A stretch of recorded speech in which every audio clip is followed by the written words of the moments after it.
Hello friends, welcome to my YouTube channel exam tech relevant SSC में आपका स्वागत है। आज के इस वीडियो में हम बिहार के स्पेशल क्वेश्चन के क्यूज़ करेंगे। इसमें सारे प्रश्न बिहार के रहेंगे जो BPSC prelims, mains, BPSC mains, Bihar दरोगा प्रीलिम्स एंड मेंस दोनों के लिए इम्पोर्टेंट है। और भी बहुत सारे एग्ज़ाम में बिहार के प्रश्न आते हैं, पर बिहार के किसी भी एग्ज़ाम के लिए ये सेट जो मैंने तैयार किया है बहुत इम्पोर्टेंट है।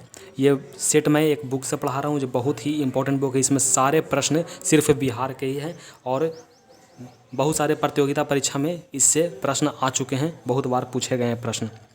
आज हम जिस किताब से प्रश्न का क्यूज़ करने जा रहे हैं वह बिहार का स्पेशल प्रश्न का क्वेश्चन बैंक है। इसमें सिर्फ बिहार के प्रश्न है और बिहार के पिछले एग्ज़ाम जैसे बीपीएससी, बिहार दरोगा, बिहार पुलिस सचिवालय, इन सारे एग्ज़ाम का प्रीवियस ईयर क्वेश्चन का संग्रह है। इस बुक को पूरा करने में लगभग 1 महीने का वक्त लगेगा। अगर आपको लगता है कि बिहार के किसी भी एग्ज़ाम में हमसे बिहार का एक भी प्रश्न ना छूटे तो हमारे चैनल पर बने रहें और बिहार के सेट याद करते रहें।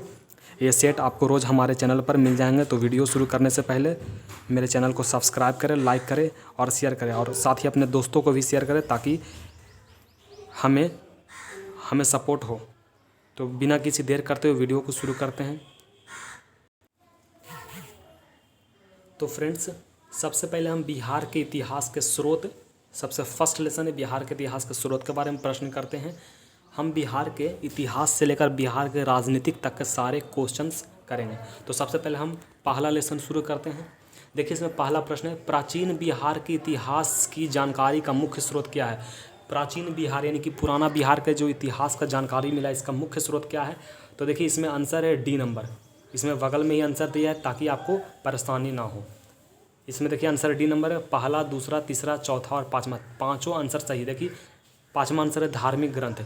बिहार में बहुत सारे धार्मिक ग्रंथ है जिससे बिहार के इतिहास के बारे में जानकारी मिलती है।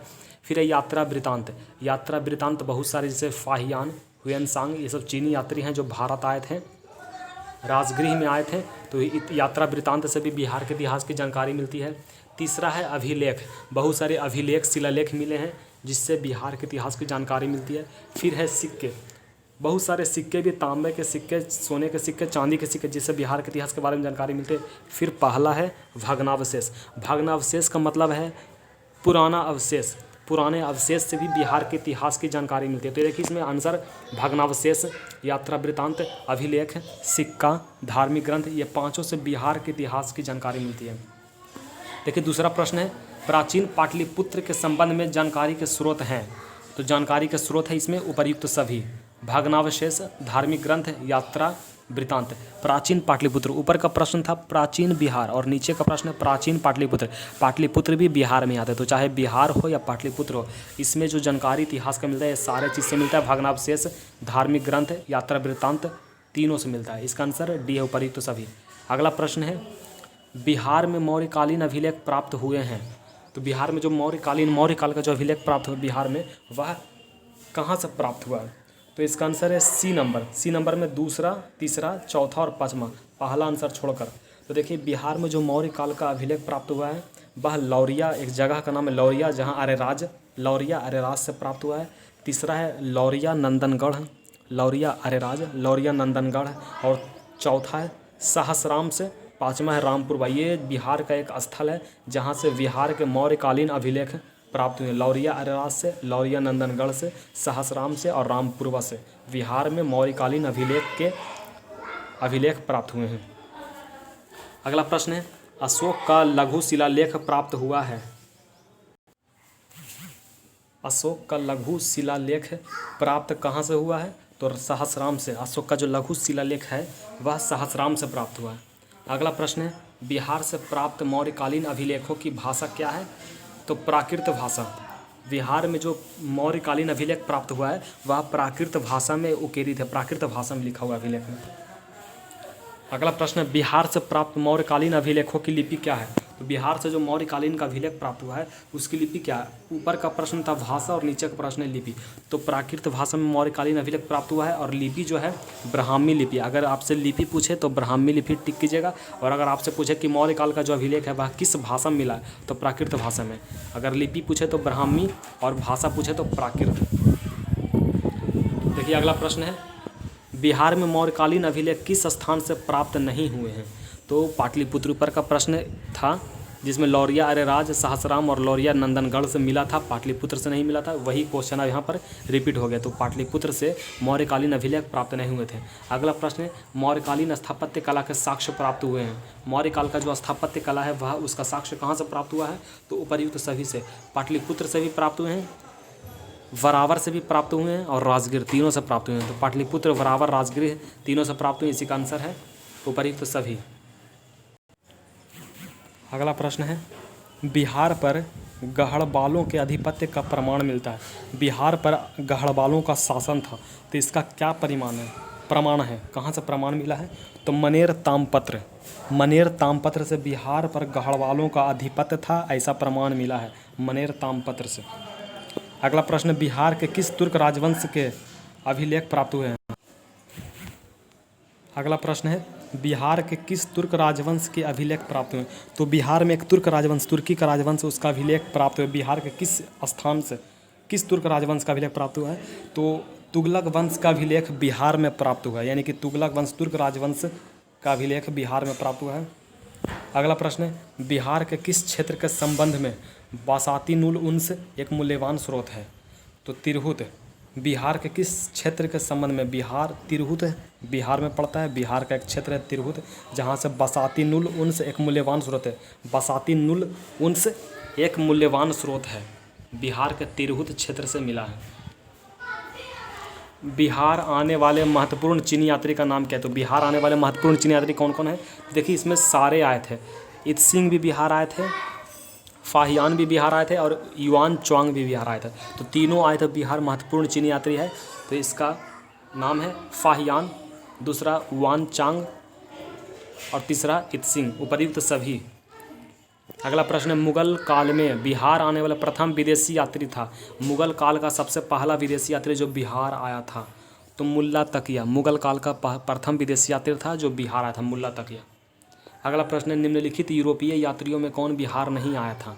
तो फ्रांसॉ वर्निए, तो वर्निए जो है बिहार नहीं आया था। मैनरिक बिहार आया था, जॉन मार्शल बिहार आया था, पीटर मुंडी बिहार आया था, लेकिन वर्निए बिहार नहीं आया था। यूरोप का चारों, इसमें यूरोप का है, मार्शल, पीटर मुंडी और मैनरिक, ये तीन यूरोप के हैं, तीनों यूरोपीय यात्री है, बिहार आए थे। और वर्निए भी यूरोपीय यात्री, ये बिहार नहीं आए थे। अगला प्रश्न है, बहारिस्तान गैवी किसकी रचना है? तो बहारिस्तान गैवी मिर्जा नाथन की एक रचना है, बहारिस्तान गैवी। अगला प्रश्न है, मिर्तुल अहवाल किसकी रचना है? तो मुल्ला बहबहानी, मिर्तुल अहवाल किसकी रचना है? तो मुल्ला बहबहानी की रचना है। आंसर इसका है सी, मुल्ला बहबहानी की रचना है मिर्तुल अहवाल। अगला प्रश्न है, मध्यकालीन मिथिला के स्रोत के इतिहास के स्रोत में महत्वपूर्ण है। मध्यकाल के समय में मिथिला का जो स्रोत है उसका क्या स्रोत है, इतिहास का स्रोत क्या है? तो उपर्युक्त तो सभी, कीर्तिलता, कीर्ति पताका और वर्ण रत्नाकर, ये तीन स्रोत हैं इतिहास का। मध्यकालीन मिथिला के इतिहास का तीन स्रोत है, कीर्तिलता, कीर्ति पताका और वर्ण रत्नाकर, ये तीनों स्रोत है मध्यकालीन मिथिला के इतिहास के स्रोत हैं। अगला प्रश्न, बिहार में धातु प्रस्तर युगीन अवशेष मिले हैं। तो उपर्युक्त सभी से, बिहार में धातु प्रस्तर युगीन मतलब धातु जो प्रस्तर मिला है उसका अवशेष कहाँ से मिला है? तो छपरा में चिरांद है, चिरांद से भी मिला है, मनेर से भी मिला है, और चेचर, वैशाली एवं सोनपुर, वैशाली में चेचर है और सोनपुर, वैशाली में चेचर, सोनपुर, छपरा में चिरांद और मनेर, इस तीनों जगह से बिहार में धातु प्रस्तर युगीन अवशेष मिले हैं। ये इंपॉर्टेंट क्वेश्चन है, चिरांद से मिले हैं, मनेर से मिले हैं और चेचर वैशाली में है और सोनपुर से, तीनों जगह, चारों जगह से मिले। अगला प्रश्न, बिहार में मौर्यकालीन अभिलेख मिले हैं। तो उपर्युक्त तो सभी, बिहार में मौर्यकालीन, देखिए इसका ज़्यादातर इस सेट का जो आंसर है, ये पहला लेसन का जो सेट का जो आंसर है ज़्यादातर इसमें उपर्युक्त तो सभी है। और ये बीपीएससी के लिए स्पेशल प्रश्न है, बिहार दरोगा बीपीएससी, क्योंकि बीपीएससी में ज़्यादातर इसी तरह के प्रश्न पूछे जाते हैं। ऑप्शन 4 रहते हैं और एक ऑप्शन, चौथा ऑप्शन या फिर चौथा ऑप्शन उपर्युक्त तो सभी रहेंगे। बहुत सारे लोग पहला या दूसरा ऑप्शन टिक मार देते, जबकि बहुत सारे क्वेश्चन के आंसर तीनों का तीनों ऑप्शन सही रहता है और चौथा ऑप्शन उपर्युक्त तो सभी रहता है। तो उपर्युक्त तो सभी, इसमें वही बहुत सारे प्रश्न हैं जिसमें उपर्युक्त तो सभी का दिया गया ऑप्शन। तो इसी के कारण यह बिहार बीपीएससी के लिए, बिहार का जो बीपीएससी एग्ज़ाम है इसके लिए थोड़ा सा स्पेशल प्रश्न हो जाता है। देखिए अगला प्रश्न है, बिहार में मौर्यकालीन अभिलेख मिले हैं कहाँ से? लौरिया अरराज से, रामपुरवा से, लौरिया नंदनगढ़। लौरिया नंदनगढ़ चंपारण में है। बिहार में मौर्यकालीन अभिलेख मिले हैं, तो ऊपर का प्रश्न भी अभी मैंने किया था, लौरिया अरेराज से, लौरिया नंदनगढ़ से और रामपुरवा।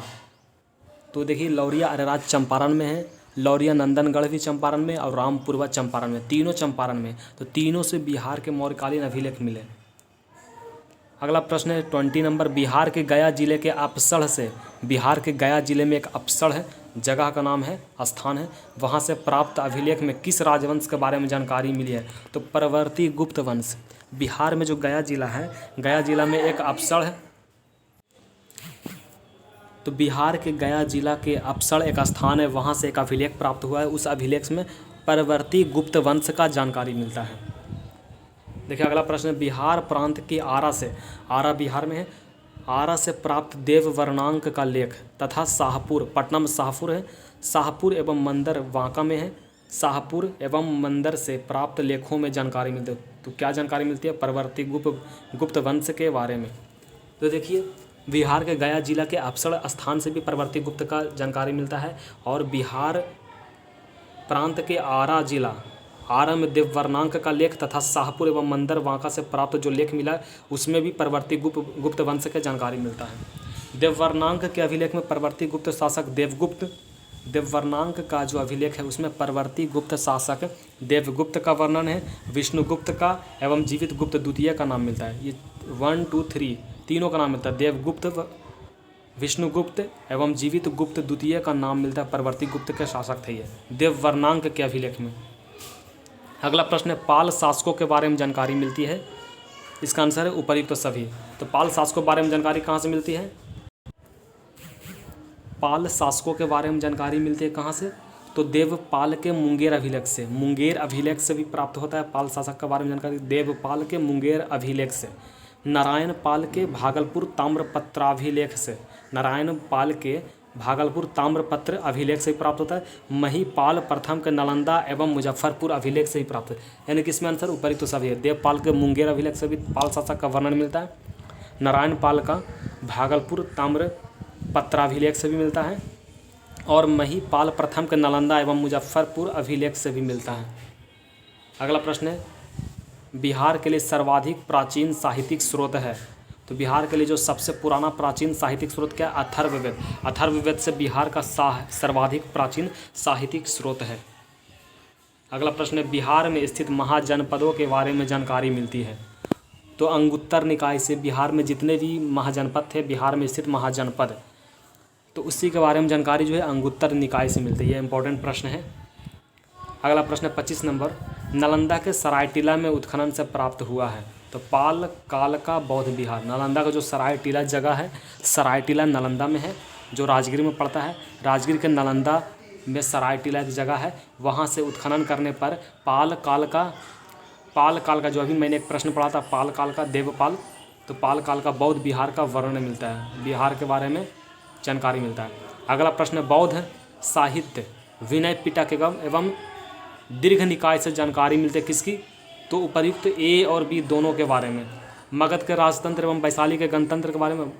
बौद्ध साहित्य जो विनय पिटक एवं दीर्घ निकाय है, बौद्ध साहित्य विनय पिटक एवं दीर्घ निकाय जो है उससे जानकारी मिलता है मौर्योत्तर बिहार के बारे में। बिहार मौर्य काल का जो बिहार है उसका भी जानकारी मिलता है। और मगध के राजतंत्र एवं वैशाली के गणतंत्र, मगध के राजतंत्र एवं वैशाली के गणतंत्र, और दूसरा मौर्योत्तर बिहार के बारे में, दोनों का जानकारी मिलता है। अगला प्रश्न, बिहार में बड़े पैमाने पर उत्खनन कार्य करवाने वाला तथा कई प्राचीन स्थलों की खोज करने वाले पुरातत्ववेत्ता कौन थे? बड़ा पैमाने पर उत्खनन करवाया था और कई प्राचीन स्थलों का खोज किया था, वह पुरातत्ववेत्ता कौन है? तो कर्निघम बड़ा पुरातत्ववेत्ता हैं। बड़े पैमाने पर उन्होंने बिहार में उत्खनन कार्य करवाया था और कई प्राचीन स्थलों की खोज की थी, कर्निघम। ये इंपॉर्टेंट प्रश्न है। अगला प्रश्न है, नालंदा में स्थित वड़ा गांव, जिसे वड़गांव भी कहते हैं, नालंदा महाबिहार का पता किसने लगाया? तो कर्निघम ने उनके बड़े पैमाने पर उत्खनन कार्य करवाने के बाद बड़गांव जगह का भी पता लगा है। नालंदा महाविहार के बगल में बड़गांव है, उसका पता कर्निंघम में लगा है। वहाँ से 2 अभिलेख भी मिले हैं बड़गांव से, जिन पर नालंदा का नाम उत्कीर्ण है। बिहार शरीफ में कुमारगुप्त प्रथम तथा स्कंदगुप्त का प्रसिद्ध स्तंभ भी प्राप्त हुआ है। बिहार शरीफ नालंदा जिला का बिहार शरीफ स्थान है, जहाँ से कुमारगुप्त प्रथम का और स्कंदगुप्त का प्रसिद्ध स्तंभ भी प्राप्त हुआ है। कर्निंघम ने बोध गया के मंदिरों को भी खोजा। कर्निंघम ने बोध गया के कई मंदिरों को भी खोजा था। अगला प्रश्न है, पुरातत्ववेत्ता कर्निंघम ने बिहार में खोज की, तो उपर्युक्त सभी की। पुरातत्ववेत्ता कर्निंघम है, जिन्होंने बड़े पैमाने पर बिहार की खुदाई की, उत्खनन का कार्य करवाया और बहुत सारे प्राचीन स्थलों की खोज की। तो उन्होंने जो बिहार में खोज की थी, तो कहाँ कहाँ उन्होंने उत्खनन करवाया, कहाँ कहाँ क्या क्या खोजा था। तो देखिए इसका आंसर उपर्युक्त सभी है। केसरिया स्तूप, चंपारण में केसरिया स्तूप का भी खोज किया था। लौरिया अरेराज का अशोक स्तंभ का भी खोज किया था। और तीसरा आंसर है, बसाड़ के अवशेषों के आधार पर वैशाली का प्राचीन स्थल का भी खोज किया था। केसरिया स्तूप चंपारण, लौरिया अरेराज का अशोक स्तंभ और वैशाली का प्राचीन स्थल, तीनों का खोज किया था पुरातत्ववेत्ता कर्निंघम ने। अगला प्रश्न है, विदेह के राजा जनक ने निष्क या सुवर्ण या सतनाम उपहार में दिए थे। यह कहाँ वर्णित है? तो बृहदारण्यक उपनिषद में यह वर्णित है कि विदेह के राजा जनक ने निष्क या सुवर्ण या सतनाम उपहार में दिए थे। ये इम्पोर्टेंट प्रश्न है। अगला प्रश्न है, बिहार में प्राप्त मौर्य अभिलेखों की लिपि क्या है? तो उपर्युक्त में से कोई नहीं, ना ही खरोष्ठी है, ना ही अरमाइक है और ना ही ग्रीक है। हमने ऊपर के प्रश्न बताए थे कि ब्राह्मी लिपि में है।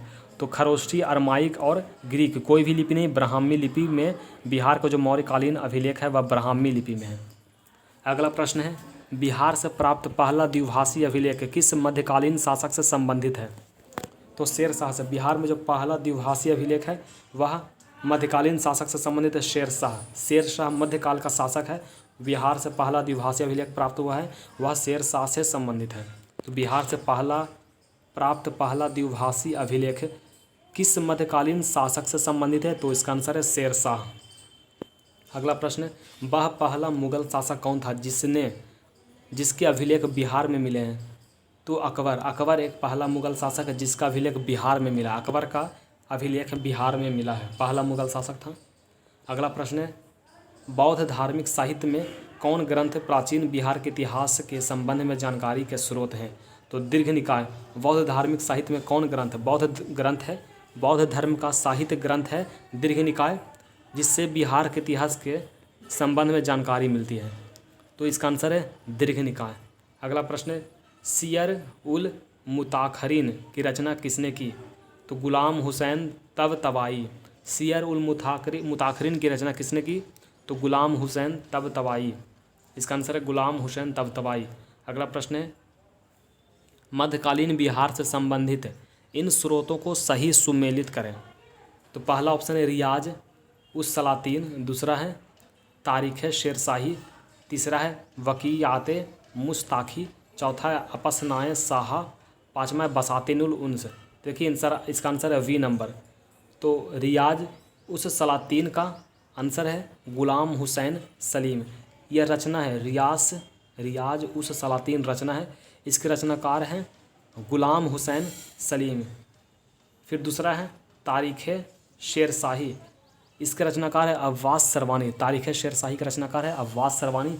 तीसरा है बकियात मुस्ताखी, इसके रचनाकार है रिज़कुल्लाह। बकियात मुस्ताखी के रचनाकार है रिज़कुल्लाह। चौथा है अफसनाह शाह, तो इसके रचनाकार है शेख कबीर। अफसनाह शाह के शेख कबीर। पाँचवा है बसातिनुल उन्स, तो इसका रचनाकार है इकहतसान देहलवी। तो रियाज उस सलातीन के रचनाकार है गुलाम हुसैन सलीम। तारीख़ शेरशाही के रचनाकार हैं अब्बास सरवानी। बकियात मुस्ताखी के रचनाकार हैं रिज़कुल्लाह। अफसनाए शाह के रचनाकार है शेख कबीर और बसातिनुल उन्स के रचनाकार है इकहतशान देहलवी। देखिए अगला प्रश्न है, मुल्ला बहबहानी यात्री थे। तो ईरान के यात्री थे मुल्ला बहबहानी जो बिहार आए थे। मुल्ला बहबहानी यात्री थे ईरान के। मुल्ला बहबहानी यात्री वृत्तांत से आधुनिक बिहार के बारे में जानकारी मिलता है। ये बिहार आए थे और बिहार के बारे में जानकारी मिलता है इनके यात्रा वृत्तांत से। अगला प्रश्न है, आधुनिक बिहार के अध्ययन के लिए स्रोत क्या है? तो इसका आंसर है उपर्युक्त सभी। आधुनिक बिहार का जो अध्ययन है इसका क्या क्या स्रोत है? तो फ्रांसिस बुकानन द्वारा संकलित विभिन्न रिपोर्ट। फ्रांसिस बुकानन था जो यूरोप का रहने वाला था, उसके द्वारा संकलित विभिन्न रिपोर्ट। दूसरा है district gazetteer land survey and settlement report. District gazetteer land survey and settlement report. तीसरा है Fort William India House correspondence series. Fort William India House correspondence series. देखिए नेक्स्ट क्वेश्चन है, कौटिल्य के अर्थशास्त्र में किस पहलू पर प्रकाश डाला गया है? तो ये सारे लोग जानते हैं, कौटिल्य के रचनाकार चाणक्य है जो चंद्रगुप्त मौर्य का प्रधानमंत्री था, और उनके अर्थशास्त्र का जो रचना है उसे राजनीतिक नीतियाँ पर प्रकाश डाला गया। राजनीतिक अर्थशास्त्र जो है राजनीतिक नीतियाँ पर प्रकाश डाला गया है।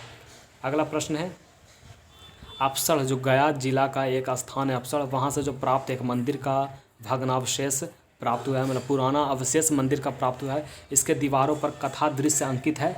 तो कहाँ के अंकित है, किस कथा का दृश्य अंकित है? तो रामायण का। रामायण कथा का दृश्य अंकित है इसके दीवारों पर, जो गया के अपसड़ गया जिले के अपसड़ स्थान से एक मंदिर का भग्नावशेष प्राप्त हुआ है। तो ये इंपॉर्टेंट प्रश्न है। तो फ्रेंड्स अगला लेसन रहेगा प्राचीन बिहार का पूर्व ऐतिहासिक बिहार। तो वीडियो यहीं तक रहने देते हैं। अगर आपको मेरा वीडियो अच्छा लगा, प्रश्न मेरा सेट किया हुआ अच्छा लगा, तो मेरे चैनल को लाइक करें, सब्सक्राइब करें और शेयर करें, और अपने दोस्तों के बीच भी शेयर करें, और मेरे चैनल पर लगभग 1 महीने तक बने रहें ताकि आपका बिहार का सारा प्रश्न क्लियर हो जाए। हम 1 महीने में सारा बिहार का प्रश्न पूरा कर देंगे, सॉल्यूशन करवा देंगे। तो इस आज का वीडियो यहीं तक रहने देते हैं। Thank you.